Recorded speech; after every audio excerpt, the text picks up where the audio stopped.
Hey, what's going on, everybody? I'm Jeff Moore, published author, professional trader for 16 years, and this is The Ripple Effect. All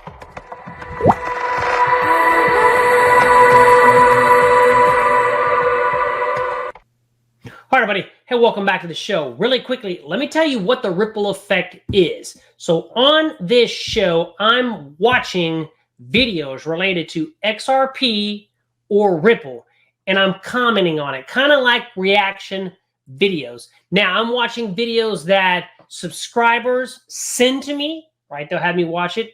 Trending videos or videos that are popping up in my news feed. I'm trying to support everybody and anybody who is, XRP and Ripple positive.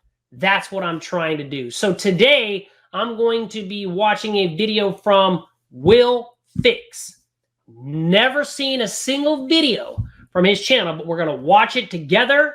I'm going to react, and I'm going to make commentary. So if that sounds good to you, then do me a favor. Smash the subscribe button, all right? Smash the subscribe button. Hit that little bell to get notified when I do another video, because that's what this one is all about. So let's go ahead and get into this video from Will Fix. Hey, I thought I would give you the Quincy Jones interview so you could see it for yourself. So without delay, here it is. If you don't know about Quincy Jones, he helped develop XDC. He's very well respected in the crypto industry, and people listen to what he has to say. So let's check out what he said. I'm a really big fan of XDC, by the way. It's one of my favorite longer term holdings.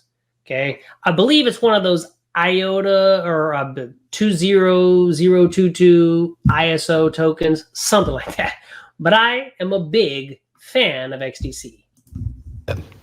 You'll be aware, and you probably get this a lot. So let's go for price predictions, and let's have a look at why we might reach some of those price predictions, and give me some sort of time frame. Obviously, there's speculation. We're not financial advisors at all. We're just talking and having a chat.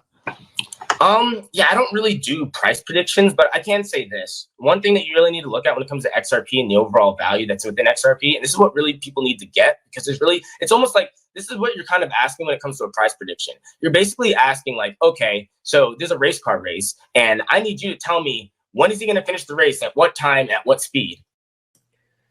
Always remember, guys, nobody has a crystal ball. I do technical analysis in the XRP verse. We go over that, the price predictions, but nobody knows what's going to happen for sure.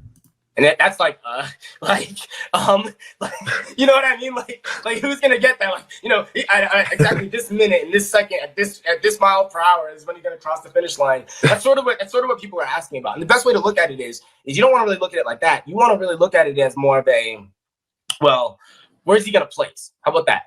And I mean for the race car driver, not for the XRP, but you really want to look at it as, where do you see it in the future in regards to where it would look at it at full scale volume?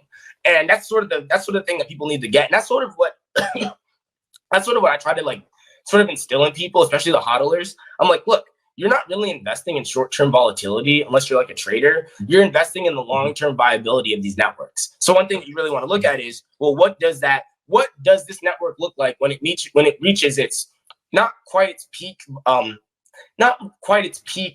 let's say maximum utility. Let's say once it's reached a point where its maximum utility is just a runaway effect, like it's just going to keep on going because it's. So let's look at that. The best way to look at that with XRP is, well, XRP, if you look at the entire liquidity in the market now, I think it's only like $50-60 billion worth of value in the XRP ecosystem. And I hate sort of comparing it to this. The biggest thing that you really want to look at is, well, what's everything that you plan on seeing on XRP? Add up all those assets together, whether it's currencies, bonds, stocks, blah, blah, blah, whatever. And you don't want to look at the actual value. You want to look at the overall volume happening on those networks, and you want to sort of anticipate what the future volume may be. You got to remember, the volume on these networks now are high, but they'll be higher on XRP because they'll be faster, more efficient, they'll be cheaper. You see what I mean? You'll end up getting a exponential effect of being able to do more transactions. Yeah, that's a good point that he's talking about. You're going to be able to do more transactions based on that volume. So this is very interesting. I mean, this guy's smart. We know that. I mean, everybody here in the XRP community, we know about this dude. I think I saw him appear one time, a long time ago, on the Brad Kimes show. I mean, the dude is smart, no doubt about it. Transactions for cheaper on the network because it's able to do it more efficiently than it was able to do it before. So that's sort of the way you really want to look at it. And I wouldn't even really look at it in price. I would look at it more in terms of like market cap, because it's one of those things where it's liquidity in the market, and market cap is just going to be determined based off of how much liquidity is in the market, based off the assets on it, based off the volume, based off of all of that. And it's one of those things where all of these ecosystems, not even just XRP, but all of these ecosystems are going to have comparable market caps to a lot of the financial ecosystems we see now, mostly because those old ecosystems are going to reside on these new public chains. Does that make sense? But yeah, in terms of, and this doesn't go for XRP. I would say if you're looking at any handful of coins and you're looking at sort of what the long-term viability would be, the best thing I would say is like these networks are going to be multi-trillion-dollar market cap ecosystems. Now, who's going to do what and who's going to be the biggest and who's going to be doing this for who is going to be all determined. But the reason this is the case is all the financial markets are all multi-trillion-dollar market caps. The only difference is those markets are going to reside on these public chains. See what I mean? Sure. So that's the best way to look at it. And that's the thing. You can come up with your own price prediction there. There's a good range in there for people to sort of go. But my big thing is you're looking for that long-term viability, that long-term adoption. It's going to be somewhere in there. Don't know where it is. Somewhere in there. And that's the thing. My price prediction of this next bull run is XRP between $8 and $12. In this run, I believe it's going to hit in the 30s, 50s, and even in the triple digits, 3 to 5 years. But in the short term, in this next bull run, $8 to $12. That's just based on my analysis, what I think is going to happen. Like that's why I try to equate it to the race car driver. It's like, look, I don't know when he's going to place, but I think he'll be in like the top 3. And not that XRP will be in the top 3. I just think that XRP will be able to reach a side to where the liquidity would be needed to maintain the financial markets as they are today, on top of being able to adapt them towards future use, which means they'll be operating faster, cheaper, more efficiently, all of that on top of being able to do what they already do. Okay. And obviously, yeah. So everything you just said, and then plus the 20% like cushion or whatever. So that would give us like extra liquidity. But let's go through. Obviously, you can't say time, but let's just go through some scenarios about how you think adoption may occur. Like how might this happen? Like what would be incentives? 2 big things: CBDCs and regulations. Mm-hmm. So the big thing with CBDCs, I actually just made a video about this. The big thing with CBDCs, that's going to absolutely change the game for everything. So the biggest thing that's sort of holding a lot of crypto back is people jumping from fiat into crypto. Like it's like the fees are high. People have to use Coinbase and use different like apps like that. And not everybody looks at these as like technologies. They look at them as investments. So if you weren't even investing in any way, you probably wouldn't even care. And there's so many of these things that people are sort of like, how should I put it? There's so many things that people are sort of like focused on that I feel like you don't really have to be. And the main thing is, well, how should I go with this? How should I put this? I don't want to get too complicated because I feel like I've been like too technical. So I'm like trying to be like, yeah, this dude speaks at some high levels for sure, right? No doubt. So he's talking about, I don't want to be too complicated. My boy speaks at some high levels. I mean, I'm just a trader, right? And sold insurance for 25 years. What do we know, right? Oh, what's the best way to put this? I don't know. I like it, but I can always break it down to people. I'm going to upload this to YouTube anyway. So if it's too complicated, even if I don't understand it, we can always talk about it offline and I'll try and explain it to them. So just spurt out whatever you're thinking and then let's go from there. Let's just look at it like this. So when it comes to CBDCs and having CBDCs on the network, basically look at it this way. If CBDCs were operating on these decentralized networks, the same dollars in your bank account would be the same as like USDC and Coinbase. You see what I mean? Jumping from fiat to crypto will be entirely native in the banking system. That's sure the simplest way I'm trying to put it. And the reason why I'm trying to say that is it won't just be native for the banking system for CBDCs. It'll be native for the banking system for all financial assets. So it's like I said, stocks, bonds, derivatives, all of that will reside because of these technologies. Now, the reason why I say that is that's what's going to jumpstart people being able to actually interact with these technologies in a native manner without having to feel like they've jumped from the banking sector to crypto. And don't get me wrong, there'll be people that'll be operating exclusively on crypto. There'll be people that'll be operating in the banking sector using crypto. But that's the thing that's really going to determine the amount of liquidity being flushed into the network, because that means you don't have a small minority of people getting into crypto. That means anybody can buy anything into crypto, and you'll start getting people buying into products and services that use crypto that they didn't even know use crypto, like a stock trading app. Like you can have Robinhood hypothetically changing its entire back end to run on a series of smart contracts, and then boom, it's already, every single time you use that smart contract on Robinhood or whatever, it's adding more volume to the network. Even if I never thought about that. It's quite interesting, actually. You have no idea that's what's happening. And that's the thing. You could be going from your bank account still thinking like, oh, I'm just using fiat to buy a stock, but in reality, it's using a smart contract on the back end to build that liquidity. So that's the biggest thing in terms of getting regular people into the space to where they can buy goods and services with crypto. And the second thing would be regulation, because the biggest thing now is a lot of companies, a lot of like financial firms are just sitting on the sidelines, because it's one of two. I would actually say there's three ways they go about this. Either A, they're like a small firm and they just do whatever they want and just hope they don't get sued. B, they sit on the sidelines because they're afraid they have to get a bunch of lawyers and aren't sure about how to do that. Or three, they just lawyer up and just go balls to the wall, and they just go with the lawyer. Isn't that sad that we live in a country where that's got to happen? And the SEC's to blame. Gary Gensler, we talked about him all the time as a chump. We talk about Elizabeth Warren, Maxine Waters. I mean, they're to blame. It's so sad in the United States of America, where if I want to get in crypto, I'm either small, like he said, and I'm just like, yeah, whatever, dude. Catch me if you can. Like that movie, Catch Me If You Can, running around and Tom Hanks is chasing after me. Or I got to lawyer up ahead of time in fear that they're going to sue me, or just, operating to where I'm on my toes, got the lawyers in the background. That's sad. And see what happens. But the majority of them aren't in that third one. The majority of them are sitting on the sidelines, and then the small ones are doing things on a small scale, but that doesn't even compare to what they could be doing if the regulations were in play. So the biggest thing with regulations is, what are the securities laws going to be in regards to what crypto is classified as, and what different cryptos can be classified as securities and as equities? Because we know what XRP is not classified as. Only digital asset on planet Earth that is not a security.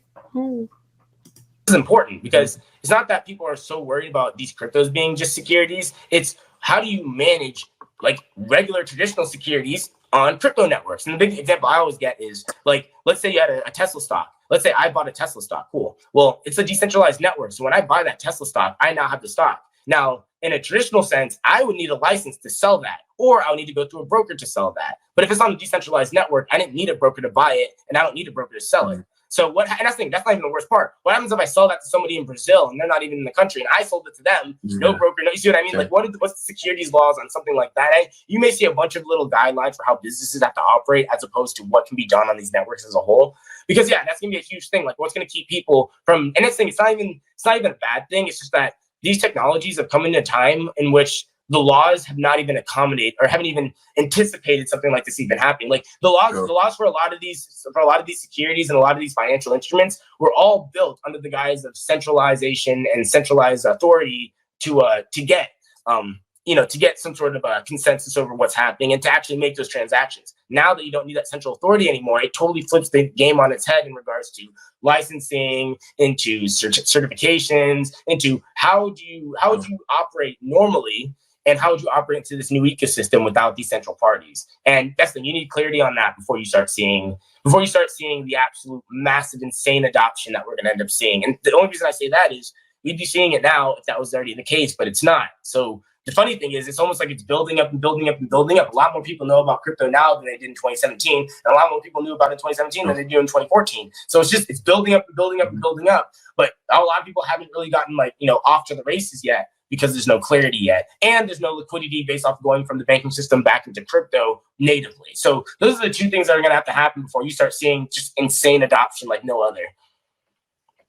Yeah, so that's kind of what I've been trying to tell people, like, who follow my page. It's just like, it's just the same way. Well, not the same, but it's essentially a step similar to like cash to debit cards, because in a sense of the everyday person doesn't really understand something's changing, but something is changing. So when we take the step from like a normal currency now, a fiat currency, into a CBDC, like, people will probably still, the everyday end user will probably still interact with it the same way, but it's going to be a completely different back end system, and that's what we're saying. Exactly. And then I understand what you're saying as far as like selling a stock or a share could go to somewhere abroad or something like that, because if you buy it off a decentralized exchange, no one really knows that you own it, and no one really knows that they've sold it. So how would they ever? And that's where there's the issues at the minute, I presume, with what's going on in Congress and this bill, even this week. But they're just, I'm not surprised they're miles behind it, because I research this all the time, and I feel like I'm still miles behind it. So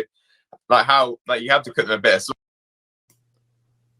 But the good news for all this is we are here early. I mean, think about it.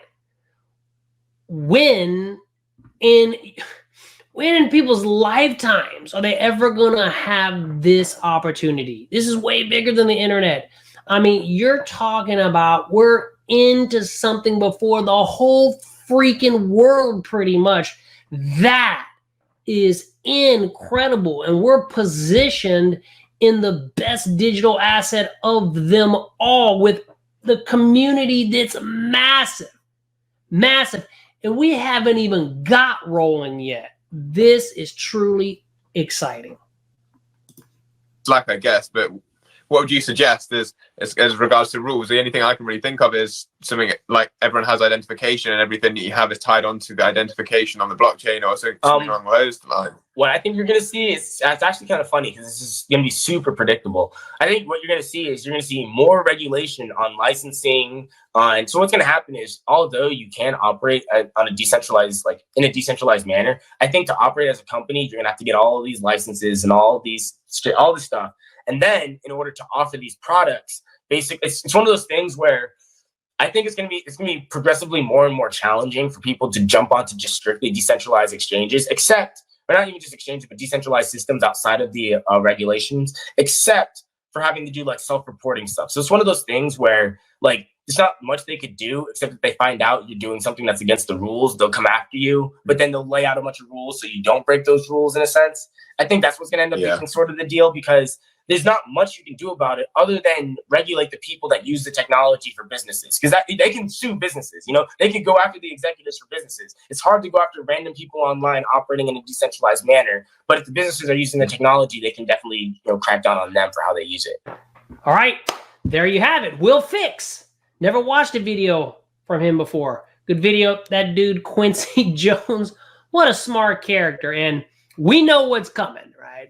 We know what's coming. It's such an exciting time. We're in a space that nobody else is in yet. I mean, come on, man. If that doesn't get you jacked up, I don't know what does. So that's the ripple effect, guys. On this channel, that's what we do. We review videos, make commentary. So if you got a video you want me to watch live, I'll give you the credit.